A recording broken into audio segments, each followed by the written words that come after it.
حضور نے ارشاد فرمایا لکل شیء ثقالہ وثقالۃ القلوب ذکر اللہ، ہر شے کا زنگ کسی نہ کسی شے سے اترتا ہے، دل بھی زنگ آلود ہو جاتے ہیں، تو جب دل زنگ آلود ہو جائیں تو یہ اللہ تعالیٰ کے ذکر سے اترتے ہیں۔ ایک روایت میں آتا ہے دلوں کے زنگ تلاوت کلام مجید سے اترتے ہیں، اور وہ بھی اللہ تعالیٰ کا ذکر ہے،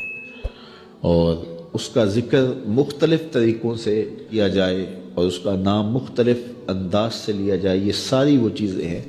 جو دل کی میل کچیل، دل کی غلاستیں، دل کی گندگیاں اتار دیتی ہیں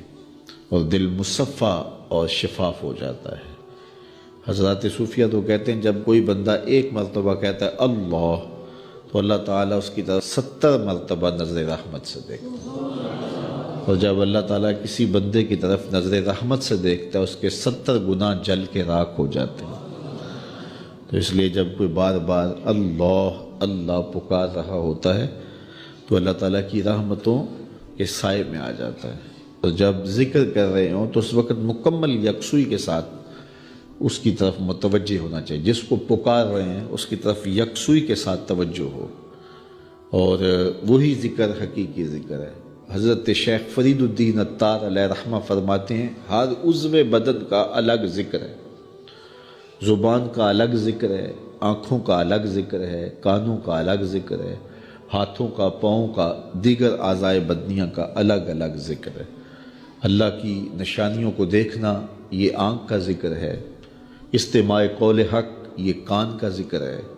قرآن مجید کی تلاوت کرنا، اس کا نام لینا یہ زبان کا ذکر ہے، دکھیوں کی مدد کرنا یہ ہاتھ کا ذکر ہے، نیک مجالس کی طرف چل کے جانا، مسجد کی طرف سفر کرنا یہ پاؤں کا ذکر ہے۔ تو مختلف اعضائے بدنیاں کا مختلف ذکر ہے، اور ہر وقت جو ہے وہ ذکر کے اندر انسان لگا رہے اور رب کی یاد کے سائے میں اپنی زندگی گزارے۔ یہ اس کی روح کی غذا ہے جو اسے باہم پہنچتی ہے، پھر اس کی روح مرتی نہیں ہے، اس کی روح جو ہے وہ شاد اور آباد رہتی ہے، بیمار نہیں پڑتی، روح کے اوپر زنگ نہیں چڑھتا، وہ پاکیزہ اور مطہر رہتی ہے۔ تو مجھے اور آپ کو اپنی روح کا سامان کرنا چاہیے اور اللہ کا ذکر پوری یکسوئی کے ساتھ، پوری توجہ کے ساتھ، پورے انہماک کے ساتھ۔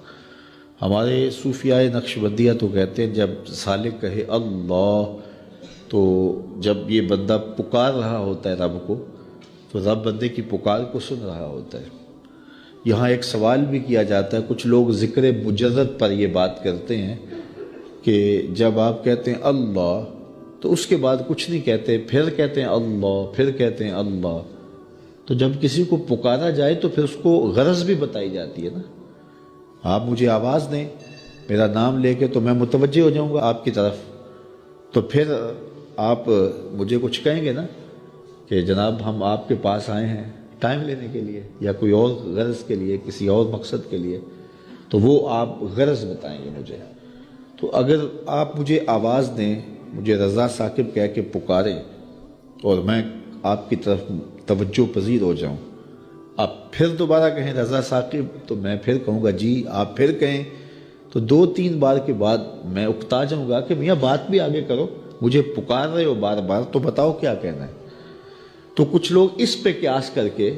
وہ کہتے ہیں جب پکارا جاتا ہے اللہ تو اس کے بعد تم اپنی غرض ہی بیان نہیں کرتے، پھر کہتے ہو اللہ، پھر کہتے ہو اللہ، تو کچھ کہو بھی نا۔ تو ہم اس کا جواب یہ دیتے ہیں کہ میں اس لیے پوچھتا ہوں کہ میاں کس لیے مجھے آواز دی ہے مجھے پتہ نہیں، اس لیے میں پوچھتا ہوں۔ لیکن جب بیٹا، بچہ ماں کو کہتا ہے امی، تو ماں کو پتہ ہوتا ہے اسے دودھ چاہیے، سردی لگ رہی ہے اسے لحاف چاہیے، اس نے واش روم میں جانا ہے، اس کی کیا ضرورت ہے۔ ماں کو پتر کی ضروریات کا پتہ ہوتا ہے، بیٹے نے صرف اتنا کہنا ہوتا ہے امی، آگے امی کو پتہ ہے اس کو کیا دینا ہے۔